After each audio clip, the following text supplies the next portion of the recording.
ഒരു നെഗറ്റീവ് വോട്ടിങ്ങിന്റെ സൂചനയാണോ ഫീൽഡിൽ നിന്ന് വരുന്നത്? ഭരണവിരുദ്ധ ഗവൺമെന്റിന് എതിരെ അല്ലെങ്കിൽ കേന്ദ്ര സർക്കാരിനെതിരായിട്ടുള്ള ഒരു വിരുദ്ധ വികാരം ഒരു പോസിറ്റീവ് വോട്ടിംഗ് അല്ല എന്നതുകൊണ്ടാണോ ഈ പോളിംഗ് പെർസെന്റേജ് ഏകദേശം 4% ഇപ്പോഴത്തെ കണക്ക് പ്രകാരം കുറഞ്ഞിരിക്കുന്നതിനുള്ള സാധ്യതയെ അല്ലെങ്കിൽ കാരണമായി താങ്കൾ മനസ്സിലാക്കുന്നത്? തീർച്ചയായിട്ടും നമ്മളെ സംബന്ധിച്ചിടത്തോളം രാഷ്ട്രീയം വളരെ സൂക്ഷ്മമായിട്ട് നിരീക്ഷിക്കുന്നവരെ സംബന്ധിച്ചിടത്തോളം പോളിംഗ് കുറയുന്നു എന്നുള്ളത് തീർച്ചയായിട്ടും അത്ര നല്ല സൂചകമല്ല. ഒരു ജനാധിപത്യ വ്യവസ്ഥയിൽ എല്ലാവരും പോൾ ചെയ്യണം എന്നാണ് എല്ലാവരും ആഗ്രഹിക്കുന്നത്. പോളിംഗ് കുറഞ്ഞിട്ടുണ്ട്, അത് സംഭവം സത്യം തന്നെയാണ്. പക്ഷേ നമ്മൾ ഫീൽഡിൽ വർക്ക് ചെയ്തിട്ടാണല്ലോ വരുന്നത്. അപ്പൊ ഈ പോളിംഗ് കുറഞ്ഞ ആശങ്ക കൊണ്ട് തന്നെ ഞാൻ പലയിടത്തും വിളിച്ചു. ഉദാഹരണം, നമ്മളെ സംബന്ധിച്ചിടത്തോളം നമ്മൾ ഏറ്റവും അധികം ആശങ്കപ്പെടുന്നത് നമ്മുടെ ശക്തി കേന്ദ്രങ്ങളിൽ പോളിംഗ് കുറയുന്നോ ഇല്ലയോ എന്നുള്ളതായിരിക്കും. ഇപ്പോൾ ഞാൻ വിളിക്കുന്ന നമ്മുടേതായ ശക്തി കേന്ദ്രങ്ങളിലായിട്ടുള്ള ബൂത്തുകളിൽ എല്ലാത്തിലും തന്നെ എല്ലാവരും വലിയ ആത്മവിശ്വാസം പ്രകടിപ്പിക്കുകയാണ്.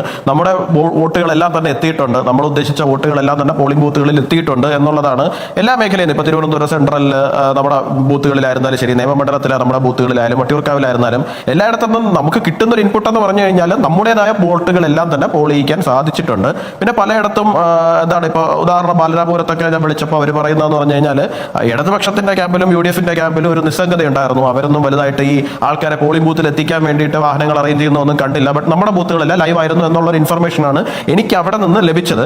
ചിലപ്പോൾ ഇടതുപക്ഷത്തിനും UDF-നും മറിച്ചൊരു അഭിപ്രായം ഉണ്ടായിരിക്കും, അല്ല ഞങ്ങൾ വർക്ക് ചെയ്തു എന്നുള്ളത്. പക്ഷേ ഞങ്ങളെ സംബന്ധിച്ചിടത്തോളം ഞങ്ങൾ പൂർണ്ണമായിട്ട് ആത്മവിശ്വാസത്തിൽ തന്നെയാണ്. ഇത് തന്നെയാണ് തൃശ്ശൂരിലെ അവസ്ഥ.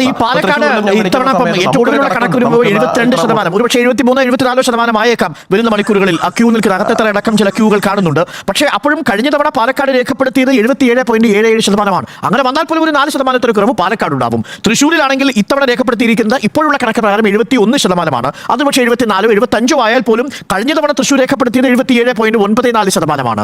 അപ്പോൾ ഈ കണക്കുകളിൽ മോദി ഗ്യാരണ്ടിയോ സുരേഷ് ഗോപി തരംഗമോ രാജീവ് ചന്ദ്രശേഖർ തരംഗമോ ഒരു വലിയ രീതിയിൽ ജനങ്ങളെ ഇളക്കി മറിച്ച് പോളിംഗ് ബൂത്തിലേക്ക് കൊണ്ടുവരുന്ന തരത്തിൽ ഒരു തരംഗമായിട്ടില്ല എന്നത്. അതാണ് ഞാൻ ആവർത്തിച്ച് ചോദിക്കുന്നത്. മോദി ഗ്യാരണ്ടി എന്നുള്ളത് കേരളം തിരസ്കരിച്ചു. ഒരു കാര്യം ഞാൻ പറയാം. ഇന്നിപ്പോ സീറോ മലബാർ സഭ അധ്യക്ഷൻ മാർ റഫേ തട്ടിൽ പറഞ്ഞ വാചകം അങ്ങ് കേട്ടിട്ടുണ്ടാവും. മതേതരത്വം പോലെ ആവണം ഭരിക്കുന്ന സർക്കാരും എന്നുള്ളതാണ്. രണ്ടാമത് ആൻഡ്രൂസ് താഴത്തിൽ പറഞ്ഞത് ഹൃദയത്തിലെ നോവാണ് മണിപ്പൂർ അടക്കമുള്ള വിഷയങ്ങൾ എന്നാണ്. അതായത് ഒരു സഭാധ്യക്ഷനും BJPക്ക് വോട്ട് നൽകണം എന്ന രീതിയിലുള്ള പരോക്ഷമായ ഒരു സൂചന നൽകിയില്ല. എല്ലാവരും പറയുന്നത് ജനാധിപത്യം, മതേതരത്വം, ഈ പറയുന്ന വർഗീയമായ പ്രശ്നങ്ങൾ ഉണ്ടാവാതെ സമാധാനത്തോടു കൂടി ജീവിക്കണം തുടങ്ങിയവയാണ്. എന്തിനേറെ സുകുമാരൻ നായർ പോലും പറയുന്നു ജനാധിപത്യം, മതേതരത്വം എന്നൊക്കെ. എന്ന് വെച്ചാൽ അതിന്റെ അർത്ഥം അതൊരു പരോക്ഷമായ സൂചനയായിരുന്നു. കേരളം മോദി ഗ്യാരണ്ടിക്കെതിരെ നിൽക്കുന്നു എന്നൊരു നിലപാട്. ജനാധിപത്യം പുലരണം, മതനിരപേക്ഷത സമൂഹത്തിൽ ഉണ്ടാകണം എന്ന് പറഞ്ഞു കഴിഞ്ഞാൽ അത് മോദി ഗ്യാരണ്ടി തന്നെയാണ്. അത് മോദി ഗ്യാരണ്ടിക്ക് എതിരായിട്ടുള്ള ഒന്നാണെന്ന് ഞങ്ങൾ വിശ്വസിക്കുന്നില്ല. അത് മോദി ഗ്യാരണ്ടിക്കൊപ്പം തന്നെയാണെന്നുള്ളതാണ് ഞങ്ങൾ വിശ്വസിക്കുന്നത്. കാരണം ജനാധിപത്യം നിലനിൽക്കണം, മതനിരപേക്ഷത സമൂഹത്തിൽ ഉണ്ടാകണം. ഇത് രണ്ടും ഞങ്ങളും ആവശ്യപ്പെടുന്ന ഒരു കാര്യം തന്നെയാണ് അരുൺകുമാറെ. അപ്പോൾ അതുകൊണ്ട് തന്നെ ഞങ്ങളെ സംബന്ധിച്ചിടത്തോളം അത് ഒട്ടുമേ ആശങ്ക ഉണ്ടാക്കുന്ന തലത്തിലുള്ള ഒരു സ്റ്റേറ്റ്മെന്റ് ആയിട്ട് ഞങ്ങൾ പറഞ്ഞത് ഈ തെരഞ്ഞെടുപ്പ് അവസാനത്തെ തെരഞ്ഞെടുപ്പ് ആവാതിരിക്കാനും വീണ്ടും വോട്ട് ചെയ്യാനും ഞാൻ ഈ തെരഞ്ഞെടുപ്പിൽ വോട്ടവകാശം വിനിയോഗിച്ചിരിക്കുന്നുവെന്നാണ്. അതെങ്ങനെയാണ് താങ്കൾ ഡീകോഡ് ചെയ്യുക? അല്ല, അത് അദ്ദേഹത്തിന്റെ വ്യക്തിപരമായ അഭിപ്രായമോ അല്ലെങ്കിൽ മറ്റെന്തെങ്കിലും ആയിരിക്കും. ഇപ്പൊ പലതരത്തിലുള്ള പ്രചരണങ്ങൾ ഇവിടെ നടക്കുന്നുണ്ടല്ലോ, പലതരത്തിലുള്ള പ്രചരണങ്ങൾ നടക്കുന്നുണ്ട്. ഇപ്പൊ കഴിഞ്ഞ സാൻകുമാർ തന്നെ അത്തരത്തിലൊരു അർത്ഥം വരുന്ന തരത്തിലൊരു ഫേസ്ബുക്ക് പോസ്റ്റ് ഇട്ടിരിക്കുന്നത് ഞാൻ കുറച്ച് നേരത്തെ കണ്ടിരുന്നു. അപ്പൊ അത് ആൾക്കാർക്ക് പലതരത്തിലുള്ള അവരുടേതായ അഭിപ്രായങ്ങൾ ഉണ്ടാകും, രാഷ്ട്രീയമായ റീഡിങ്സ് ഉണ്ടാകും, അതൊക്കെ വേറെ. ഞങ്ങളെ സംബന്ധിച്ചിടത്തോളം മതേതരത്വം പുലരണം അല്ലെങ്കിൽ ജനാധിപത്യം ഉണ്ടാകണം എന്നൊക്കെ പറയുന്നത് ഞങ്ങളെ സംബന്ധിച്ചിടത്തോളം അത്ര തെറ്റായിട്ടുള്ള ഒരു കാര്യം അല്ലെങ്കിൽ ഞങ്ങൾക്ക് എതിരായിട്ടുള്ള ഒരു കാര്യമാണെന്നൊന്നും ഞങ്ങൾ വിശ്വസിക്കുന്നില്ല. പിന്നെ മണിപ്പൂരിൽ സംഭവിച്ചത് ഹൃദയവേദനയാണെന്ന് പറഞ്ഞാൽ അത് അവർക്ക് മാത്രമല്ല, ഞങ്ങൾക്കും അത് ഹൃദയവേദനയാണ്. ഞങ്ങൾക്കും ഹൃദയവേദന ഉണ്ടാക്കിയ ഒരു സംഭവം തന്നെയാണ്. ഞങ്ങൾ അതിനെ പരിഹരിക്കാൻ തന്നെയാണ് ശ്രമിച്ചിരിക്കുന്നത്. എന്നാണ് നമ്മൾ പരിശോധിച്ചുകൊണ്ടിരിക്കുന്നത്. ഈ മോദിയുടെ ഗ്യാരണ്ടി എന്നുള്ള വലിയ പ്രചരണം തുടർച്ചയായിട്ട് നടത്തിയപ്പോൾ അത് ശരിക്കും തിരിച്ചടിച്ചിരുന്നു. ആളുകൾ തിരിച്ചു ചോദിക്കാൻ തുടങ്ങിയില്ലേ, പെട്രോളിന്റെ വില കുറച്ചോ നിങ്ങൾ, ഗ്യാരണ്ടി എവിടെ? ഡീസലിന്റെ വില കുറച്ചോ നിങ്ങൾ, ഗ്യാരണ്ടി എവിടെ? ഇതൊക്കെ അടിസ്ഥാനമായ താഴെത്തട്ടിലുള്ള വോട്ടർമാർ ചോദിക്കുകയും ചർച്ച ചെയ്യുകയും ചെയ്തത് ഈ തെരഞ്ഞെടുപ്പിൽ നിങ്ങൾക്ക് തിരിച്ചടി ആയിട്ടുണ്ടോ? ഈ വോട്ടർ ടേൺ ഔട്ട് കുറഞ്ഞതിൽ ഒരു പരാജയം നിങ്ങൾ കാണുന്നുണ്ടെങ്കിൽ. രണ്ടാമത്തെ ഒരു പ്രധാനപ്പെട്ട കാര്യം, LDF UDF പരസ്പരം മത്സരിക്കുകയാണ്. ഏറ്റവും കൂടുതൽ മോദി വിമർശനം ആര് നടത്തുന്നു എന്നതിന്റെ പേരിൽ അത് കേരളത്തിലെ താഴെത്തട്ടിൽ വരെ സാധാരണക്കാരായ ആളുകളുടെ ഉള്ളിലേക്ക് നിരന്തരം ഈ ആശയങ്ങൾ പ്രവഹിപ്പിക്കാൻ LDF-നും UDF-നും കഴിഞ്ഞതുകൊണ്ടായിരിക്കുമോ മോദി സർക്കാരിന് വോട്ട് കുത്താൻ വേണ്ടി പോളിംഗ് ബൂത്തിലേക്ക് ജനങ്ങൾ എത്താഞ്ഞത്? അരുൺ ഇപ്പം ഉന്നയിച്ച വിഷയങ്ങളുണ്ടല്ലോ, ആ വിഷയങ്ങൾ ചർച്ചയായതാണ് ഞങ്ങളുടെ വിജയമെന്നാണ് ഞങ്ങൾ വിശ്വസിക്കുന്നത്. കാരണം അതിൻ്റെ അകത്ത് ഇവർ നടത്തിയിരുന്ന കുപ്രചരണങ്ങളിൽ മുഴുവനും കൃത്യമായ ക്ലാരിറ്റി, പെട്രോൾ ഡീസൽ വിലയിൽ തുടങ്ങി ഏറ്റവും അവസാനം അരുൺകുമാർ പറഞ്ഞ വിഷയത്തിൽ വരെ ജനങ്ങളുടെ മുമ്പിൽ കൃത്യമായി കൺവിൻസിംഗ് ആയിട്ട് മറുപടി പറയാൻ ഞങ്ങൾക്ക് സാധിച്ചു എന്ന് എന്നുള്ളത് കൊണ്ട് തന്നെയാണ് ജൂൺ 4-ാം തീയതി വോട്ടെണ്ണി കഴിയുമ്പോൾ ഡോക്ടർ അരുൺകുമാർ ഉൾപ്പെടെ ഞെട്ടുന്ന തലത്തിലുള്ള മുന്നേറ്റം കേരളത്തിൽ BJP നടത്താൻ പോകുന്നത് എന്ന് ഞാൻ ഈ നിമിഷം അരുൺകുമാറിന്റെ ഈ ഫ്ലോറിലും ഉറപ്പിച്ചു പറയുന്നത്. ഞങ്ങൾക്ക് അത്രയും ആത്മവിശ്വാസം ഉണ്ടെന്നേ. ഞങ്ങൾ അത്രയും ഗംഭീരമായ പ്രകടനം ഗ്രൗണ്ടിൽ നടത്തിയിട്ടുണ്ട്. ഞങ്ങൾക്ക് ആ കാര്യത്തിൽ 100% ഉറപ്പുണ്ട്.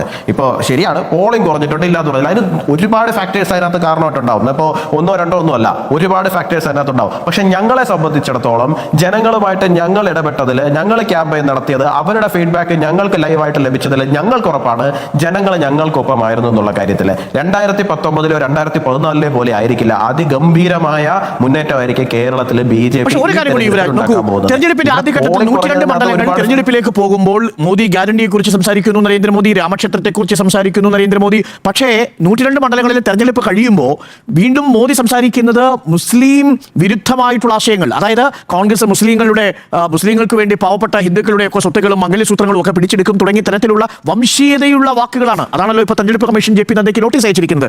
ആ തരത്തിലേക്ക് പ്രചരണത്തെ വർഗീയ പ്രചരണമാക്കി മാറ്റാൻ ശ്രമിച്ചത് ഇത്തരത്തിലൊരു പരാജയഭീതി മുന്നിൽ കണ്ടുകൊണ്ടറിഞ്ഞാണോ എന്നൊരു ചോദ്യം കൂടി ബാക്കിയുണ്ട്. അല്ല, നിങ്ങളുടെ ആ ചോദ്യത്തിന് ഞാൻ അതേ മെറിറ്റിൽ തന്നെ എടുത്തുകൊണ്ട് തന്നെ ഞാൻ മറുപടി പറയാം. നരേന്ദ്രമോദിജി ഒരിക്കലും വംശീയമായ ഒരു പരാമർശവും നടത്തിയിട്ടില്ല. അദ്ദേഹം കോൺഗ്രസ് ഉന്നയിച്ചിരിക്കുന്ന വിഷയത്തിന് മറുപടി പറയുകയാണ് ചെയ്തിരിക്കുന്നത്. കോൺഗ്രസ് ഇവിടെ ഉന്നയിച്ചിരിക്കുന്ന വിഷയം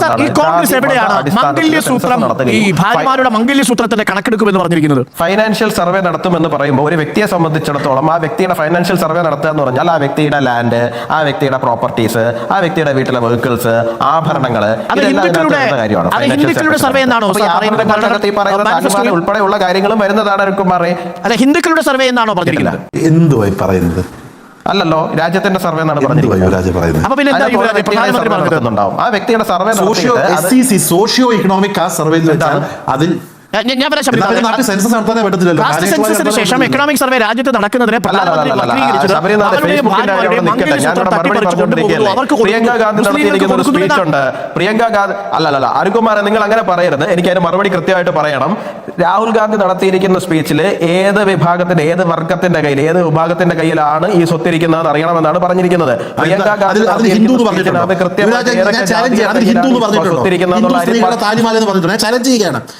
ഹിന്ദു സ്ത്രീകൾ എന്ന് പറയുന്നുണ്ടോ? ഹിന്ദുക്കൾ നരേന്ദ്രമോദി പറഞ്ഞു ഹിന്ദു സ്ത്രീകളുടെ താലിമാല എടുത്താണ് കൊടുക്കുന്നത്. നരേന്ദ്രമോദി അല്ലല്ല, ഞാൻ എടുത്താണ് കൊടുക്കുന്നത്. മുസ്ലിങ്ങൾക്ക് കൊടുക്കും. എവിടെ പറഞ്ഞു? മുസ്ലിങ്ങൾ എന്ന വാക്ക് ഉപയോഗിക്കണം. അവരെന്നും നമ്മളെന്നും പറഞ്ഞു. ആരാണ് അവർ, ആരാണ് നമ്മൾ? പ്രധാനമന്ത്രി പറഞ്ഞ അവരാര്, നമ്മളാര്? പ്രധാനമന്ത്രി പറഞ്ഞിരിക്കുന്നത് വളരെ സ്പഷ്ടമായിട്ട് തന്നെ പ്രധാനമന്ത്രി പറഞ്ഞിരിക്കുന്നത് ഇവര് കൊണ്ടുവരാൻ പോകുന്ന ഈ സാധനം ജാതി മത അടിസ്ഥാനത്തിലാണ് വിഭജിക്കുവാൻ വേണ്ടിയിട്ട് പോകുന്നത്. ഈ ജാതി മത അടിസ്ഥാനത്തിൽ വിഭജിക്കുമെന്ന് പറഞ്ഞതാരാണ്? പ്രധാനമന്ത്രിയാണോ പറഞ്ഞത് അതോ രാഹുൽ ഗാന്ധിയാണോ പറഞ്ഞത്? കഴിഞ്ഞ 5 സ്റ്റേറ്റിലെ തെരഞ്ഞെടുപ്പ് നടന്നല്ലോ, മധ്യപ്രദേശ്, രാജസ്ഥാൻ, ഛത്തീസ്ഗഡ്, വളരെ നമ്മൾ സ്പെസിഫിക്കലി അവിടെ 3 എന്ന് പറഞ്ഞത്. ഈ തെരഞ്ഞെടുപ്പുകളിൽ മുഴുവനും രാഹുൽ ഗാന്ധി പറഞ്ഞ എന്താണ്? സെൻസസ് നടത്തും, ഏറ്റവും കൂടിയ കമ്മ്യൂണിറ്റിക്കായിരിക്കും ഏറ്റവും കൂടുതൽ ഷെയറിനുള്ള പങ്ക് എന്നാണ് രാഹുൽ ഗാന്ധി പറഞ്ഞിരിക്കുന്നത്. നിഷേധിക്കാൻ കഴിയുമോ?